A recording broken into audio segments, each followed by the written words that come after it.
At this time, I would like to turn things over to Christina Cleveland, Senior Director of Talent Development Solutions at Canadian Management Centre. Thanks so much, Erin, and hello, everyone. Welcome to today's webinar, Strategies for the Accidental Project Manager. We imagine that the title of today's webinar would have attracted you to the session, and you may have realized that you actually have become an accidental project manager yourself, or many of you may actually have come to that realization and are looking for tactics, strategies, and tips on how you can improve the projects that you are now managing, or you could be an aspiring project management professional.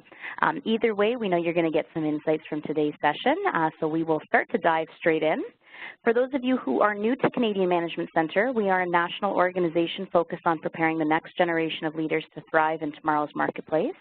We do offer open enrollment programs across the country in a variety of different disciplines, as well as deliver customized on-site solutions for individuals and organizations. If you are on Twitter, you do have the option of joining the conversation today. You can follow us on Twitter. Our handle is @CanadianManagement, and you can tweet using the hashtag CMCEvents. I'm very excited today, too, that our speaker, Jan Nicholson, does also have a Twitter handle, and I'll mention that just before I'm able to introduce her. Just a reminder, you will get access to a recording of today's session, so if you want to focus on your listening today and taking notes, you will also be able to get access to a recording that will give you a visual of the slides and also give you an opportunity to review some of the insights that Jan will share with us today. So without further ado, I do want to introduce you to our speaker, and that is Jan Nicholson, who's a facilitator for Canadian Management Centre. Jan brings over 20 years of experience and a solid track record of delivering high-impact transformational projects and programs. She is a certified project management professional and has been since 2004, and she's also a certified ProSci professional, which is a change management certificate, since 2014. Jan is an experienced leader, a coach, as well as a project management office leader. She has experience not only managing and navigating through projects, but also coaching other individuals who are navigating through complex projects as well. So Jan, it's my great pleasure to welcome you today and to turn things over to you to get us started. Thank you, Christina, for the introductions. Just sound check. You can hear me okay, Christina? I can hear you. Excellent. Welcome, everyone. I'm excited to be here with you all today to talk about some tips and tricks for the accidental project manager. As Christina said, I'm sure many of you come into this through different ways, and you probably have some strong technical expertise or are seen as the go-to person in your organization.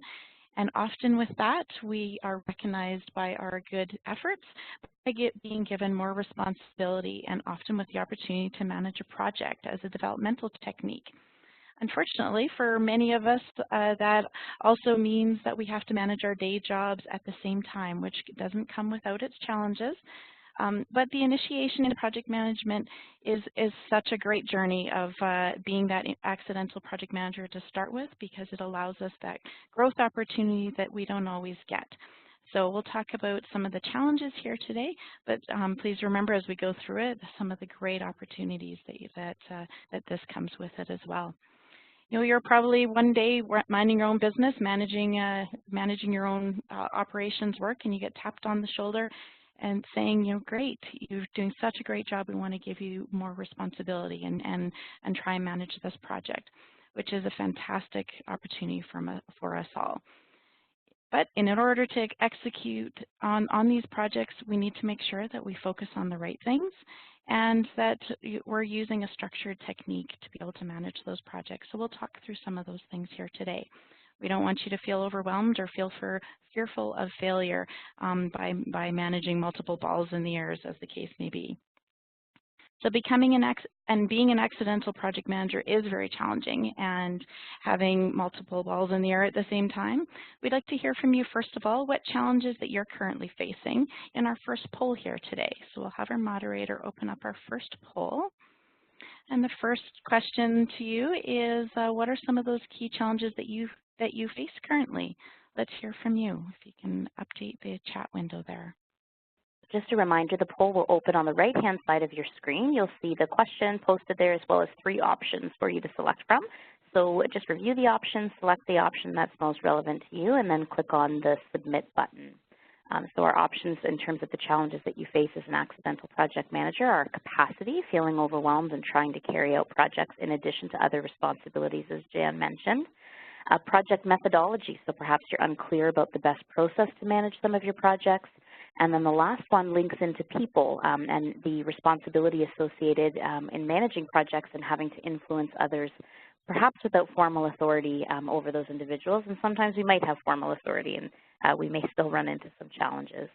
So go ahead and select the option that you feel most aligns one of your current challenges. And Erin, if we could go ahead and close out the poll, we'll get a sense of the responses from the group, and that'll set Jan up for helping to tailor some of what we're going to be focusing on in today's session with the, she described them, tips and tricks for helping to improve your project management capability. So While Jan, that's closing up, go ahead, Christina. Yeah. Well, I think we've got almost an even split. Looks like the majority of people, 38% of you, are indicating that your capacity is your biggest challenge, feeling overwhelmed. Second is project methodology, and the third is people. Interesting. Yeah, that actually doesn't surprise me. That was exactly the order I would have guessed. I'll share a quick little story with you, and I'll talk about those. My first PM role I had I had one manager who was very close to the project that I was managing and fully recognized the increase in responsibility that I'd taken, but the director that I had dotted line responsibility to wouldn't recognize those efforts or the role change, showing resistance kind of every step of the way, really. That resistance gave me the initiative to try even harder and prove him wrong, which of course I did because I'm stubborn. I quickly moved into a different group and into the official role of PM. And as I say, the rest is history. But I have to say the #1 challenge that I felt through that transition was capacity, because as I mentioned earlier, keeping your day job going at the same time is so hard. And particularly when we're in unfamiliar territory, if as a somewhat new PM, often is the case, you're not as quick to respond. You need to think things through a little bit more time and more energy, and it's easy to feel that capacity and overwhelming feeling. And unfortunately, Murphy's Law often plays in where you have issues coming up in your day job as well as in your project that you're taking on at the same time, and you're trying to manage issues on both sides. So I totally relate to that sentiment there of having capacity as one of our biggest issues. So we'll talk today in today's webinar about each one of those, providing some tips and techniques and helping to mitigate some of those challenges. And over the next 45 minutes, and we'll start learning about the basic PM framework here. We'll talk about how to apply the triple constraint to the project triangle, as many of you may have heard. Discuss the importance of engaging stakeholders and what it means and how to manage our stakeholders. And we'll discuss some takeaway strategies to improve your success as a project manager. With that, let's get right into it. So let's talk about the benefits of having effective project management techniques. There are many advantages to using a disciplined approach to project management. Having better control of financial, physical, and our human resources, having improved customer relations, and having a better track record with our customer or client groups, shorter development times, quicker to delivery, getting solution to market, whatever the solution is, and we'll talk a bit about that, lower costs and higher profit margins, and higher quality solutions at the end of the day. Having better internal coordination of our resources and improved productivity of our team members is so important. Leading to, at the end of the day, having a higher team and individual morale for all of the folks on our team. We want people to want to come back to work on our projects, and if we make it a productive and efficient and good environment, your teams will want to work with you again. Adopting a structured approach helps accidental project managers lead and manage projects more successfully. So that's some of the techniques we'll talk through today to help you be more structured as we move forward. An important part of the project management title is the word project. What is a project exactly?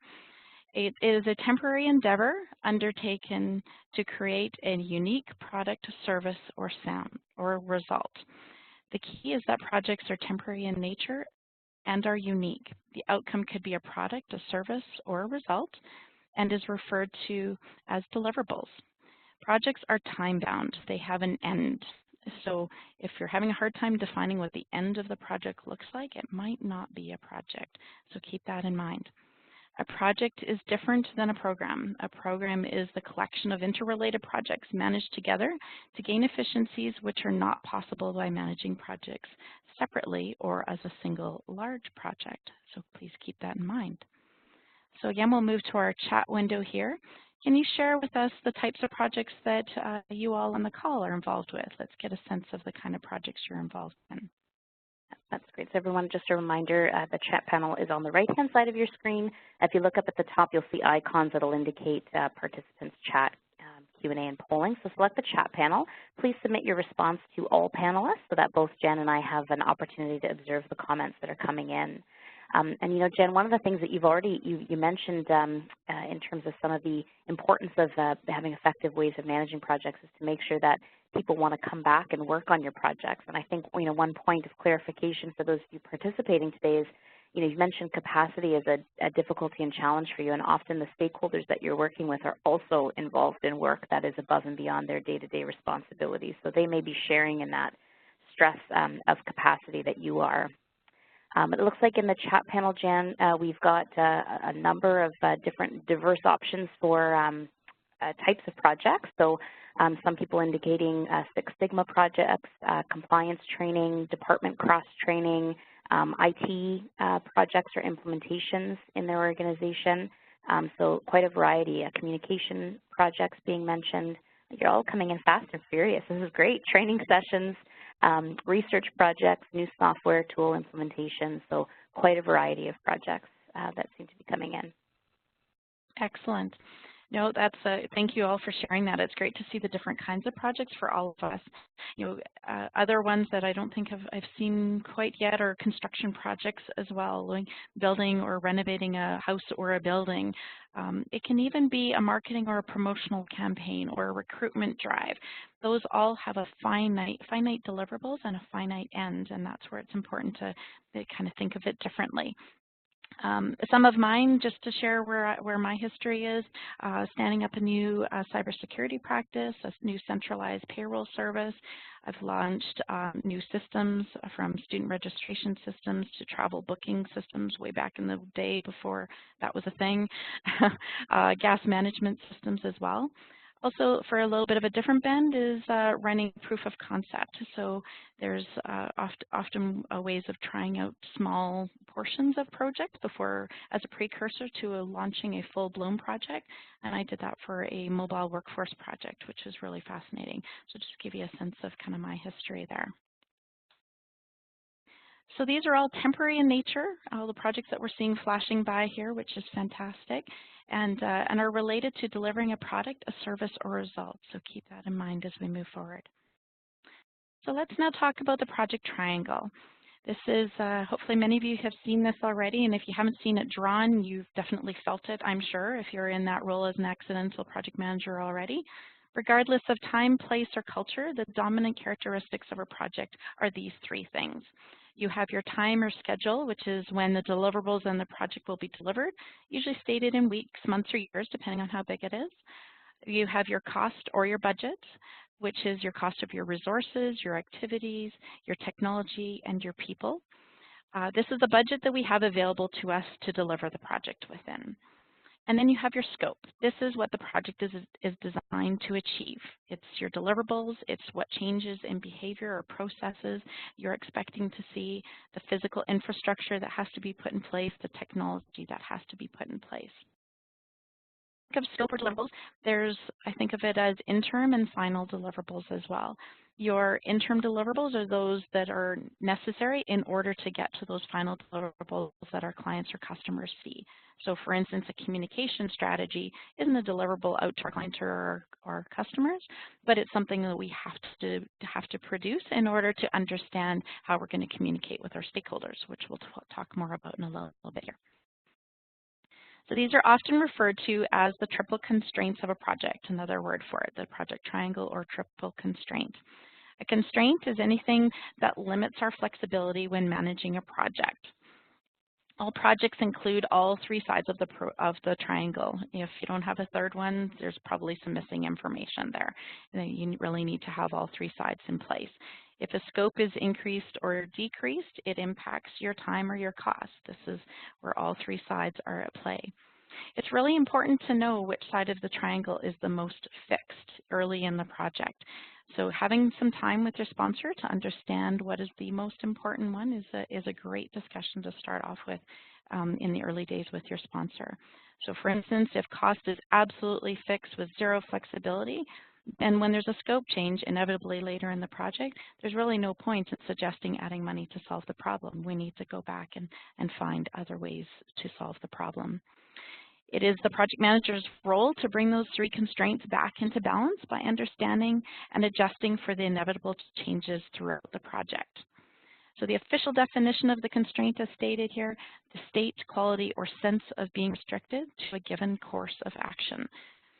Many constraints live within the time, scope, and cost elements of the project triangle.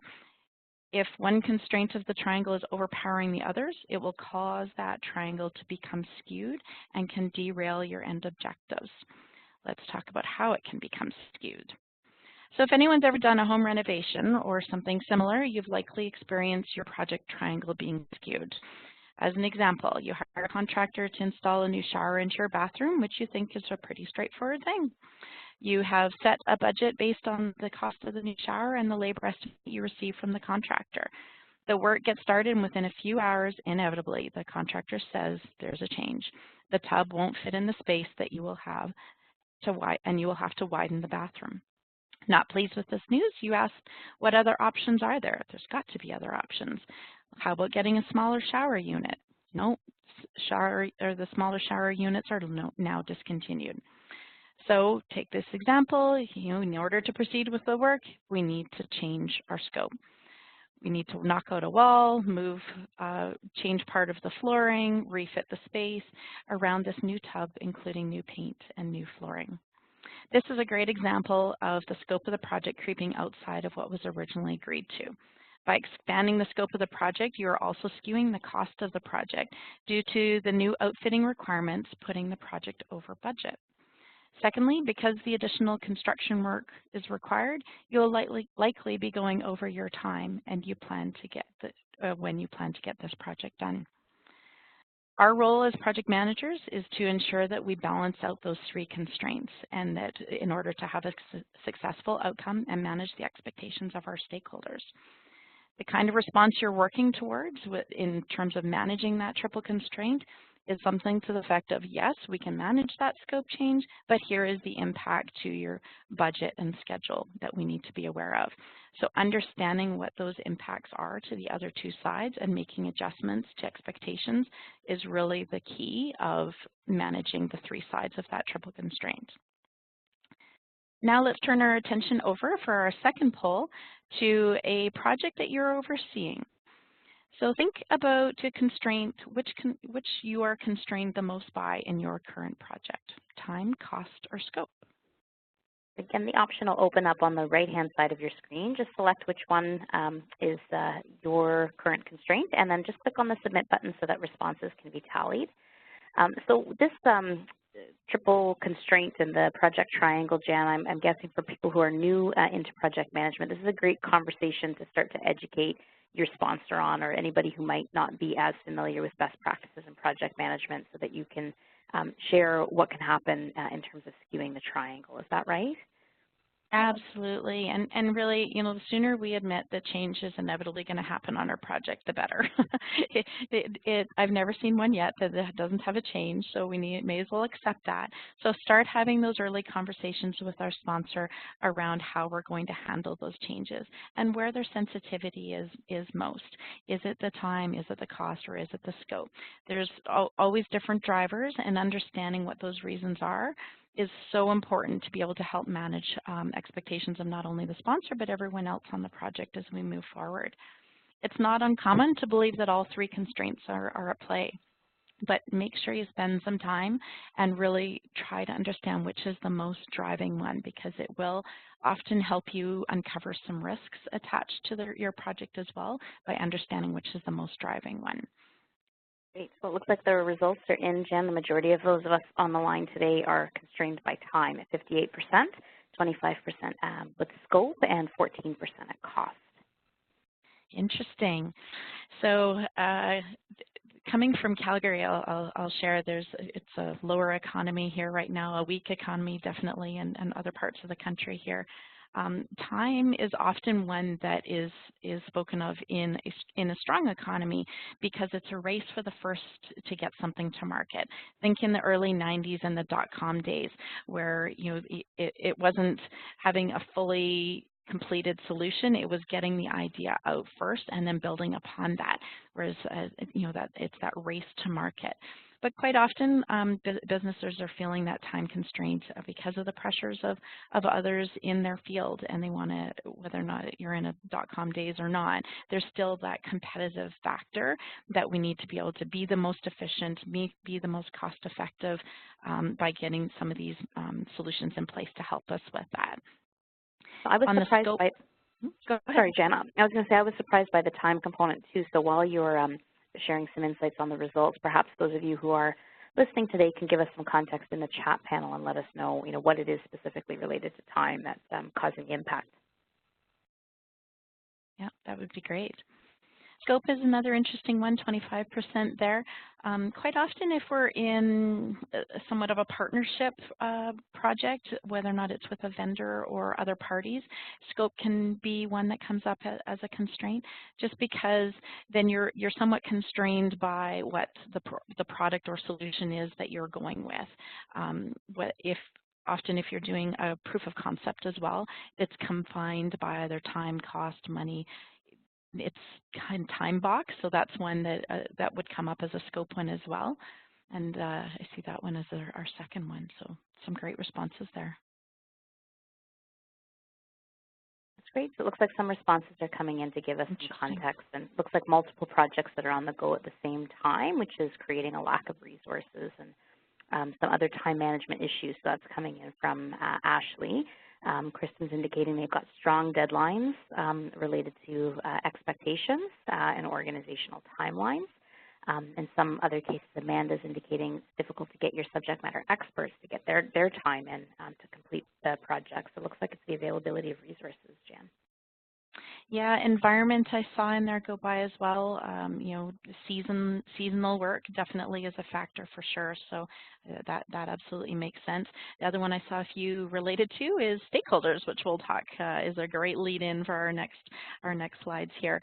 It's those constraints of working with those other folks in our groups that we're often dependent on when they can work with us as well and what their response times are.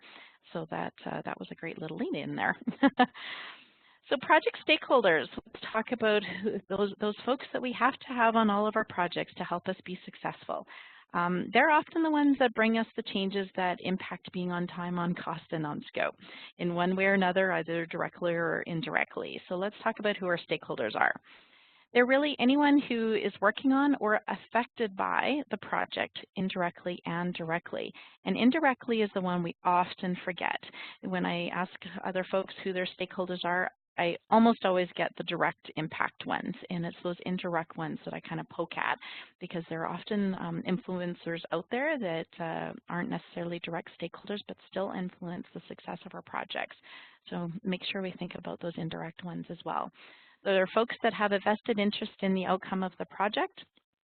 And meaning something to gain or to lose. Therefore, they have the ability to influence the project results. We need to understand what those are if they have influence. Their highest influence is often at the beginning of the project, just because there's a lot of uncertainty at the beginning of the project. We don't have a lot of engagement yet at the beginning of the project. Confidence of the PM and the team is often lower because they're still trying to figure out what's going on in that project. So even though you're, at the onset when you're still trying to get your footing, is pay attention to those that are trying to influence your project right out of the gate. Those are often signs of more things to come, so pay attention to that.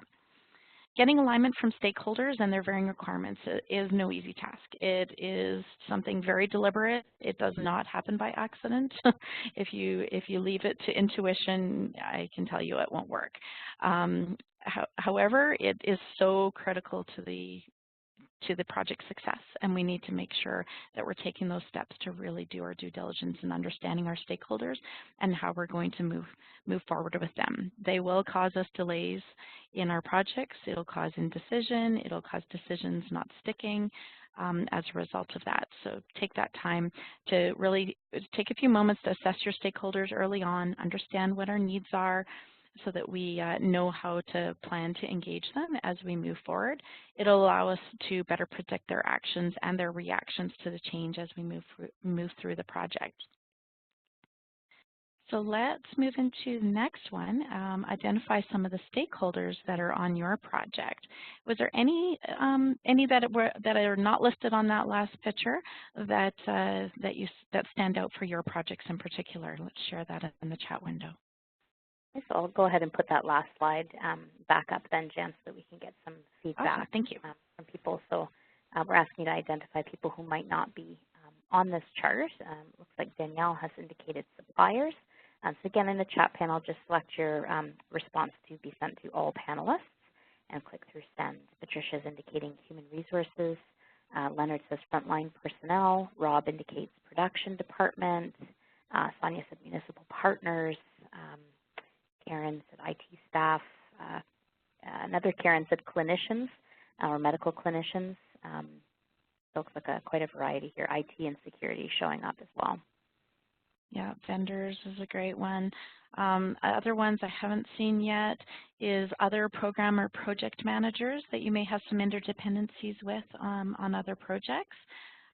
Government agencies or regulatory bodies is another one that may have influence on your project, whether or not you like it or not. Industry-specific organizations as well can also be an impact. I saw ministry in there go by. That's a similar one. And then there's your general public or your public interest groups if you're a public-facing group as well. So that's something to consider. So with all these potential stakeholders being involved, being affected by the outcome of the project, it's so important that we take the time to determine what their interest is in your project and how much influence that they have on your project outcomes. So let's talk about how we're going to do that.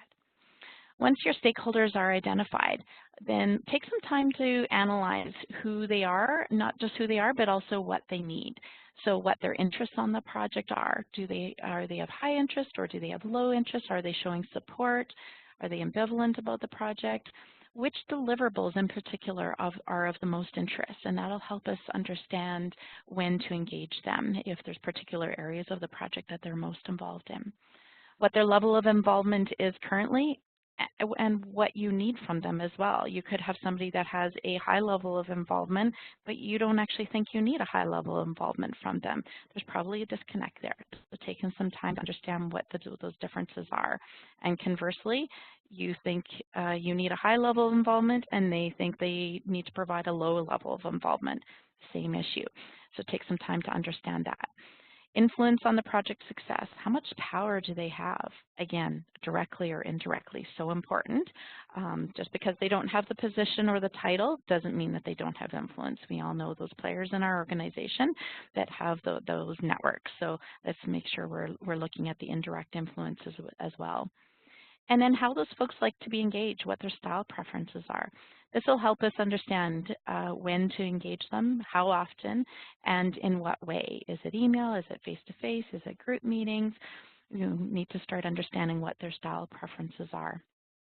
Once a stakeholder assessment has been completed, then we can start working on an engagement and a communication strategy and start to determine what that balance of engagement is. We want to make sure that we're engaging them enough but not over communicating so that they're not listening anymore, and that balance is where the magic is. It's really tough to determine how often to engage folks and to communicate to them. And so we need to make sure we have those check-ins to make sure we're getting the right level of information to them at the right time. As a project manager, your goal isn't to be the expert. You're the facilitator of this process. So hopefully you have folks on your team that you can work with on this. Lean on your stakeholders and your project team for their expertise to understand those stakeholders and all those cultural nuances that you may or may not be aware of, either at the company level or departmental level even. Quite often there's different cultures even at a department within a company. Focus on leading those folks through the change and through the assessment, and making sure that we're managing those different stakeholder groups with different folks.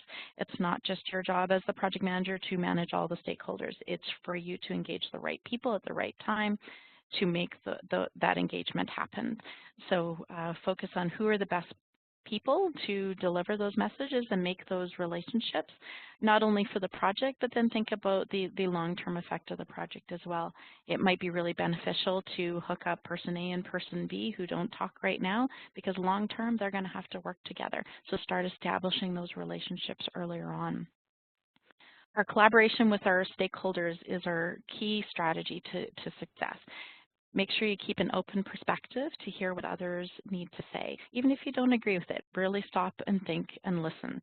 You know, we're taught in grade school how to do listening. We're still not great at it, let's all admit it. You know, let's practice our active listening and making sure that we're really hearing not just the words, but the messages and the body language that comes with that. And we're hearing the key messages and concerns and risks, particularly at the beginning of a project. Adopt a collaborative mindset, which is bringing together different viewpoints. If we foster a collaborative culture within our projects, it will open up doors for when there are issues later. Folks will come knocking and help share their feelings with you and their concerns and their risks. So really work at building those relationships and setting aside some deliberate time. As I mentioned, it doesn't happen by accident. So setting aside some of the deliberate time to make sure that those things happen. First and foremost, be consistent in your messages between parties and within the same party. So if you have a sponsor that you're bringing a change control to, for instance, and you have the conversation with them, say, hey, I've got a change request coming, we're spending some time doing some analysis on it, and then I'll be back. You make sure you come back and you follow that same process every time, and then they'll expect that behavior and won't come knocking on your door when they hear in the elevator that there's a change request coming. They'll know, okay, last 3 times they said they needed to do some analysis on it, and then they gave me a more fulsome solution and recommendations. I can expect that again. So really work on being consistent with your messaging, and then that makes it easier for folks to be less fearful of what's happening within the project. So with that, now that we have a better understanding of who our stakeholders are and some of the strategies to collaborate with them and to receive our buy-in, let's look at some of the strategies to help us manage the project. This is a picture of the typical life cycle of a project. It begins when the project is authorized or initiated, and it ends when the customer accepts the result, your paperwork is completed, your team members are released, and the project is closed. We break our projects down into smaller parts called processes in order to help manage them more effectively and to have more control over them. Even on the smallest projects, we still break them down in this way. Makes it easier to manage them. So let's talk about each of the process steps. In initiating is where we define what our project is, what our scope is, what our objectives are. We confirm our assumptions, get buy-in, get authorization, and we have a kickoff. This is our chance to, as project managers, to listen to what project is being handed to us and then bring that back to our stakeholders and say, this is what I think I heard. Am I moving forward correctly? This allows us to then making sure we're set off on the right foot right from day one. Then we move into our planning phase. This is what defining what needs to be done and the tactics for doing it. So we spend a lot of time in the planning phase kind of getting things set off correctly. Then we move into the executing phase, which is doing the work that we've identified, producing the deliverables towards the outcomes that we talked about. Then we get into our monitoring and controlling phase, which kind of hovers over all of these.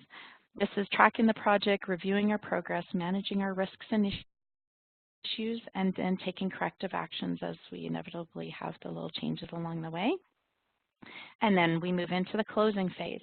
This is the formal close. It's usually a transition to operations, completing checklists, collecting paperwork, and closing off our financials and releasing the team. Within that planning and executing phase, our processes are very iterative and repeatable. It doesn't matter what methodology you're using, there's many out there to deliver the project. We do often, and I'll say almost always, do these cycles iteratively throughout the project. We identify and analyze risks regularly. We don't just do that once. We have to, as changes happen throughout the project, we need to revisit them so that planning and executing is revisited. We review estimates to ensure their accuracy. As we know more information, we go back and say, okay, we thought it was going to take this long. Is that still true? And we adjust along the way. That planning cycle feeds back into our executing cycle. And then, of course, we replan due to changes in the project, whether or not it's change requests, changing in staff, changing in budget, changing in timelines, whatever the changes are, it sends us into that revisiting of that planning cycle and then back into our executing cycle. So quite often, that planning and executing cycle is repeated many times throughout the project. And we just need to plan for that, accept it, it will happen, and be prepared for it by managing expectations and setting up our systems to handle the changes that will be coming. So now we understand more about the project management life cycle. In our last poll here, please ask yourself, which one of these phases do you think you can improve on the most for the projects that you are managing? So the poll again is opened up on the right-hand side of your screen. Go ahead and select the option that applies to you and then click on the Submit button. So Jan, earlier when you were talking about your project stakeholders, and it does sound like you almost need to train them on how to work with you. So that, as much as we've had people indicate that time is a constraint for them in getting their projects off the ground or moving forward towards their timelines, sounds like the time that you have to invest in getting to know your stakeholders and building relationships with them is going to be an investment of time in the long run, right? Absolutely, and I'll be interested to see what the results are here, but my personal bias is the most important phase of any project is that planning phase. It may not be the longest one, but it's the most important one because this is where you build your foundation. This is where you build your relationships, you build your systems, you build expectations. If you can do that well in your planning phase, it makes the execution so much easier. So that's, although we often spend a lot of time in executing, the quality of time in the planning phase I think is so important. And because, back to our earlier poll there, we're so driven to deliver faster, faster with less is kind of the saying. It's easy to want to rush through that planning phase. And I'd say when I've gone back and done project audits, I would say that's one of the biggest risks and impacts to the results that I see when I'm doing an audit is that they didn't spend enough time in that planning phase. Those expectations weren't set and managed up front. Okay. And I see our results are supporting that, which makes me very happy. They are. So there was a couple of participants who weren't able to get their responses in before the poll closed. If you'd like, you can put them into the chat panel, but it does look like, yes, the majority is echoing your thoughts too, Jan, in terms of 37% came in as planning, 33% indicating monitoring and controlling. That could be a phase where they could improve the most. And then after that, looks like executing came into the third spot for selections. Yeah, absolutely. And I'd encourage folks, that monitoring, controlling one we often see as a high one, just because that's typically the one where we manage change. When we think of managing change requests and the impact, it often comes up in that monitoring and controlling one, which is very, very understandable going hand in hand with that planning one. So I totally support those two that came up there. And I would further this as you're listening to me chatting here is think about a couple actions that you can take and make a note for yourself, either now while we're talking or take just 5 minutes after the call before you run away back to your jobs, is think about what are some specific actions that you can do in the phase of the project that you feel like you can have the most influence on. Sometimes initiating in organizations as project managers, we don't have a lot of influence on the initiating phase, so that's not one that we feel like we can make some change in. So think about what are those actions in which phase of the project that you can have some action items on and take those away, and then really look for a support system to help you make those changes as you go back and build upon that as a part of your growth plan. So let's discuss some of the common pitfalls, this is always fun, and how they relate to the phases that we've just talked about here. Pitfalls are some of those traps that you can fall into. We've picked out a few here that are fairly common ones that will probably feel familiar. They can happen at any or all stages of the project life cycle. Being aware of those up front and being prepared for those helps us, one, manage change to make sure that we're not surprised by it, but also put some strategies in place so that we are better prepared and we prepare our stakeholders as well, not just us, for handling these when they come. A great exercise that I try to do in all my projects is to facilitate a lessons learned discussion at the beginning of a project with another project manager or team to help understand some of the common pitfalls in your environment and with a similar type project. By doing this, it helps foster a learning and a sharing environment, not only within the team, but with other teams as well. We don't want to repeat the mistakes of others. That's not a lot of fun. And we want to be more efficient. So taking that time, even an hour at a kickoff meeting with another team coming in to help us learn from those is so important. But it also, as I mentioned, really establishes that sharing environment. And we're much more likely to be a participant in a lessons learned exercise at the end of our project if we had lessons learned shared with us at the beginning of our project, because then we know it's for a purpose. You know, I don't know how many times we've been involved in lessons learned exercise as a participant and nothing ever happens with it. So what's the point? But if you can see right from the first one or first of the project that we're starting in that sharing environment, then you're much more likely to be a willing participant later on. And that leads us very much into this lack of collaboration first pitfall. Often this happens in the initiating and planning phases, but it can definitely happen in the later phases as well. But as I mentioned, back to the planning phase, this is where you kind of set that foundation, because you don't know who all your stakeholders yet in the beginning of a project. You still need to figure that out, and your confidence in your project manager is often lower just because the uncertainties are so high at that point. It's the chaos part of the project as a project manager because you're not in your comfortable zone yet. The impact of this is around not being able to get the right people at the table, and this affects our productivity. It slows down our projects. It affects our ability to get decisions made, and really starts throwing up roadblocks that we don't want to have to deal with. Some of the strategies to overcome that: really invest that time in networking and finding the right resources in your project and the right roles for the individuals on the project. We don't always have control over the resources we have in our project, but we do usually have influence on what their role is on our project. So making sure that we have the right role for all the individuals and that they understand what that role is and what your expectations of them individually and as a team. Gain commitment for their involvement, making sure that they know how they're going to be valued and that they feel that they're a contributor, that they have a value statement for your project. Conducting an initial risk assessment at the beginning of the project is another little trick that I do. Very early in the project, with whoever you have already established on the project, is have a very informal, whether or not it's half an hour or 2 hours, depending on how big it is and how many people. Having that, I use the question, what keeps you awake at night about this project? Having that initial discussion is a great first team building exercise, and it's a great safe way, because it's so early, of folks talking about what their fears are on the project.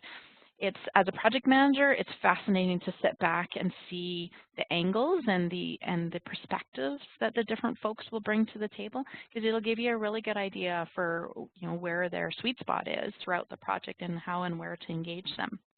And it gives everyone else on the project in the room that sense as well. So that's a little tip to really foster that collaboration within your project team. Let's move into our scope creep. That's our second one. So this one often comes up as in execution, although it can even happen in planning, but it's usually more managed there because you're still defining the project. But I'll give you an analogy to help understand the scope, and I use this with sponsors a lot, is once you get out of the planning phase, your box of scope is a 4x4. It has 4 sides. It has a top and a bottom. It's this big. It has a measurement, and all the things that we've agreed to do are within that box.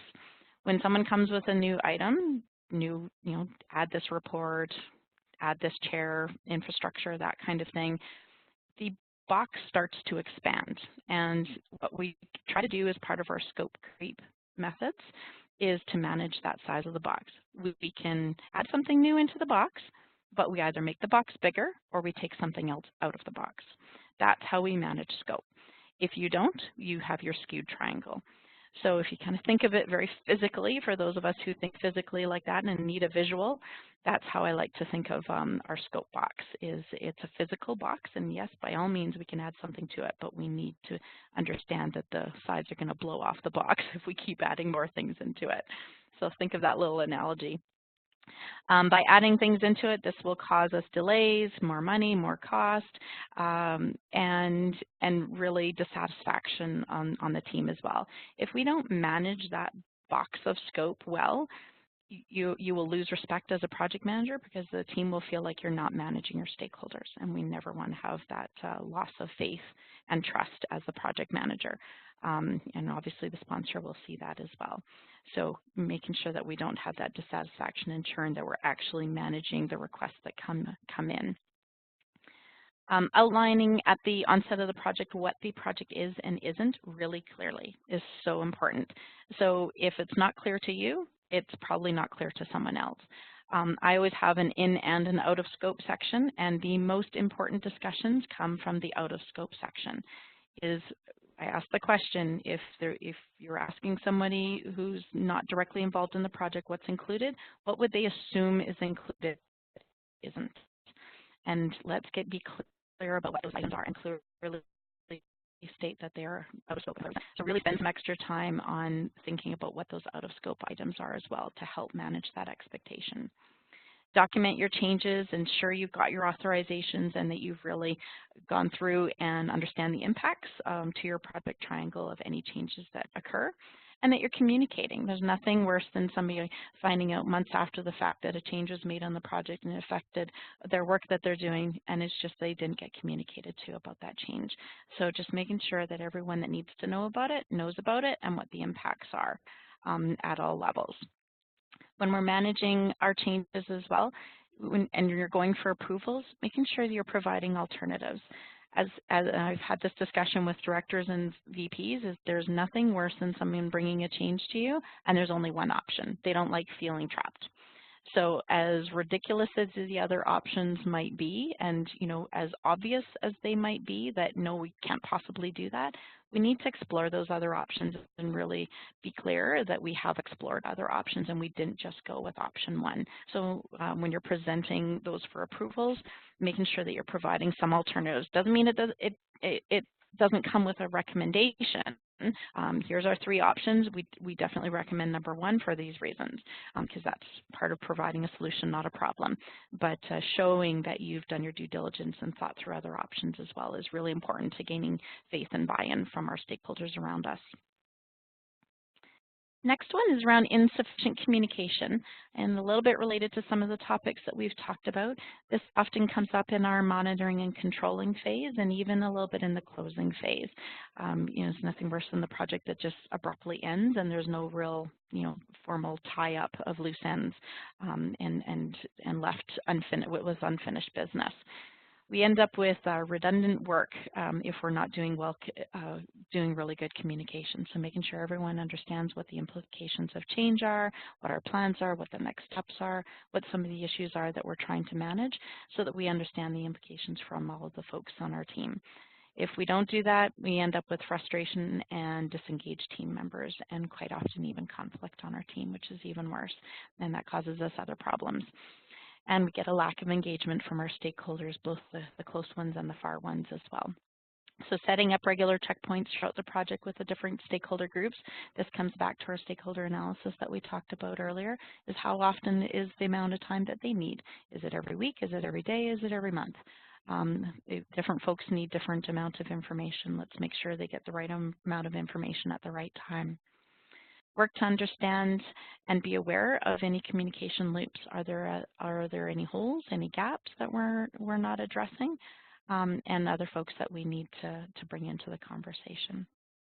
And by first and foremost, if you establish an open door and sharing culture, it will help address a lot of those problems because people will willingly come to you and give you that heads up that you need. And that allows you, before it's an issue, allows you to try and put the train back on the tracks, as they say. So one more pitfall to consider here is around our organizations that are not successfully implementing change, which I find this is fascinating. A survey that was done recently from over 1,400 respondents from various sectors throughout Canada. Only 19% of organizations implement change successfully. That's a shocking amount of changes not being implemented successfully, and with 53% as average success rate. So that tells us a lot that we don't do this well in our organizations and right across the country, unfortunately. So it's something as a project manager that we really need to champion, that we do not only have structured project management practices, but we also have very structured communication and change management practices as well. Consider this as part of your role to help bring more structured practices and making sure that we're taking the time, up in the planning phase as the example, to understand who our stakeholders are and what they need, so that when you can have the best solution in the world, but if it's not rolled out effectively, it won't be seen as a success. I did a quick little Google search last night on best ideas but worst implementation. If you want to have a little chuckle, look up some of the ideas over history that have been fantastic ideas but terribly executed, and you'll have a good little chuckle. Grab a glass of wine with it. Thinking about how we manage change effectively is so essential to that adoption of change. Making sure that our organizations don't underestimate that impact of that change, and that we don't just roll it out and hope for the best. Very rarely does the hope for the best method work. To learn more about the change management and ideas on how to navigate it, they're on our website. And Christina, I think you've got a link there to add, is that right? Yeah, I just shared a link to a recorded webinar on the impact of change in the workplace based on a research study that we had done last year, but it gives us some great insights and also some tips and strategies on how to navigate some of those changes, which inevitably impact your projects. So I do want to remind everyone that we were going to open up for some Q&A. So if you have a question that you want to ask Jan, go ahead and put it into the Q&A panel. Again, it's on the right-hand side of your screen, so that we can get some of your questions answered. Jan, I've already got a couple questions in queue, if it's all right for us to kind of shift gears and go to some of the questions that are coming in. Absolutely. So one of the ones that has come in is just asking about, what if you're not aligned with your sponsor? So what suggestions do you have for getting alignment with your sponsor? Communicate, communicate, communicate. Really, the first step there is trying to understand what's driving them. Understanding what their assumptions are, what your assumptions are. I often will use the language, okay, I think this is what I've heard you say, is this correct? And, there's a period of time as a project manager in the planning phase where there's no dumb questions, and you have to kind of let go of your ego for a little while, and you're not the expert during that phase when you're trying to understand what this project is. Accept that and embrace it, to ask a lot of, quote, dumb questions. It's so important to make sure that you do that, to understand where all those pitfalls are, the risks are. Having that discussion with our sponsor and our key stakeholders around, what keeps you awake at night? What is the risks that you see on our project? What do you think the pitfalls are on this project? It'll help us understand where some of those alignment issues might be. Sometimes it's just time. That you can talk to them until you're blue in the face, and it's like, you know what, we're totally aligned. I just don't have the time to spend on the project. You need to engage me when you need to engage me. Okay, fair enough. Once you understand that you are aligned, then you can engage them in that small amount at the right points of time. So understanding what that looks like and what their needs are and what's pressuring them will help us become more aligned with our sponsors. I've also just posted a link to another past webinar on influence in case that's useful. because certainly developing our influencing capability can help not only our project stakeholders, but also with that sponsor. Someone else asking about tips and tricks for getting decisions made. Jan, do you have any tips and tricks? I had a good one on this one. I love to share this one. At the very beginning of the project, I always ask the sponsor, we almost always know kind of the top 10 decisions on a project that will have to be made in the very early stages. We know we're going to need sign off on XYZ. We know we're going to have this policy changed. We know generally about 80% of the decisions that are going to be made. So I'll take those top 10 decisions and I'll sit down with the sponsor and say, okay, which ones can you decide on? Which ones do you have full authority on? Do I need to go to anyone else to help get this decision made? And by doing it at day 1 or day 4, there's no attachment to that yet because we're not in the throes of the project. It's not emotional yet. It's a hypothetical discussion at that point, and you get some really great discussions. I've gone through lists like that. I was like, yeah, I can make that decision, that one. Oh, I can't totally make that one. We actually need to engage X party. It's like, wow, okay. Quite often, it'll net out an influencer or a stakeholder that we didn't even know about. And it could be an indirect or a direct decision maker as well, and that's really important to understand. So if you're able to have that hypothetical discussion with the sponsor way up early, it's way easier than putting the decision maker on the spot later on when you need the decision, because then it makes it a little bit more personal for them. It's like, well, actually, I don't have the authority to make that decision on my own. No sponsor wants to say those words, but that's the response you're going to get, and insert 6 weeks of time. So having that hypothetical discussion way up front is really, really valuable. And then to understand, make sure you've got all your stakeholder groups analyzed, and also you're ready for those decisions when the time comes because you've already engaged them and prepped them for those decisions coming. Okay, great. There's a few more questions. Rami has asked about whether or not there's a PDU for today's webinar, and there is. We'll provide that information shortly. And Elena, yes, you will get access to a recording of a webinar that will be emailed to you. Jan, a question coming in from Andrea about what's the difference between a project sponsor and a project owner? Good one. Quite often they're the same, I will say, not always. A project owner can sometimes be your ultimate sponsor, so maybe like a VP sponsor, but your more tactical sponsor, like a manager or a director level, would be your, the person, your go-to, essentially. But when it comes time to, like in my last example of who needs to make those ultimate decisions, quite often that is back to the project owner. In the smaller projects, they're often the same person, but in the bigger ones that are more cross-functional or cross-organizational transformational type projects, you can quite often have a different owner than, as an ultimate owner than your sponsor. Okay. So there's so many great questions coming in, and I want to make sure that we get an opportunity to just go through some of this wrap-up information too. We did mention that there is a promo and an incentive being offered for those of you who are listening today, so you can check out our program on improving your project management skills, and that'll do a deeper dive into a lot of what Jan's covered so that you can get some more tools and strategies for how to navigate some of these situations. So we've sent the link to you through the chat panel, and you've got upcoming dates posted on your screen.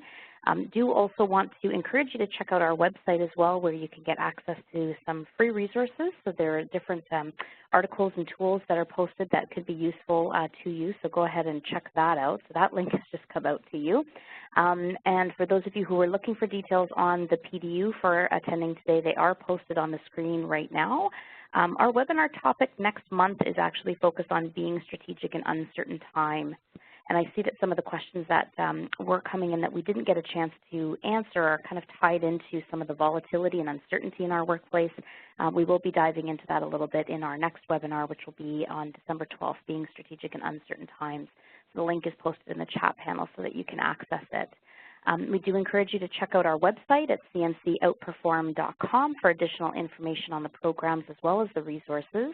And you will actually also receive access to some wrap-up tips from today's session as a result of the follow-up for that we'll be doing for those of you who have signed on today. So look out for an email from us to get access to these tips that may also answer some of the outstanding questions that we had. Jan, I do want to thank you so much for your time and for sharing your insights and expertise with the group. There's a lot of value in what you shared.